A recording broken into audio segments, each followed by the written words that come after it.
Pokémon Scarlet and Violet are weird games. Well, in reality, the entire Pokémon franchise is quite strange, being in a state of stagnation while still being successful. All of the mainline games are extremely similar to each other, and they're all very bare bones, but I often find myself putting quite a lot of time into them. The one exception to this was Pokémon Legends Arceus, which I personally really enjoyed. For me, this was the big evolution Pokémon needed, and I pretty much loved every aspect of the game, and hoped that the things established in this title would carry on into the next game. Unfortunately, that did not end up happening, but I did find that I enjoyed the game enough. Well, it's complicated.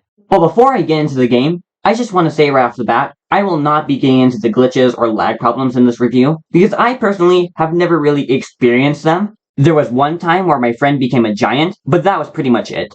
One of the biggest problems with the game was its lack of polish. While with Arceus, the only aspect of the game that felt unpolished was the graphics, all of Scarlet and Violet has a very rushed feel to it. Along with this, the game has reverted back to the old and extremely slow combat system of the past, which was very disappointing to me. Pretty much every change Arceus made to the combat system was completely removed, because the game thought that if it didn't stop me every 5 seconds to give me a report of every single stat change or every stats effect, I wouldn't notice. Like, I understand not keeping the priority-based combat system from Arceus, even though I really like that, but getting rid of all the time-saving changes Arceus made to the combat is really baffling, and even frustrating at times. There were literally moments where I would curse at my screen, because a tiny Pokemon I could barely see snuck up on me and forced me into a battle.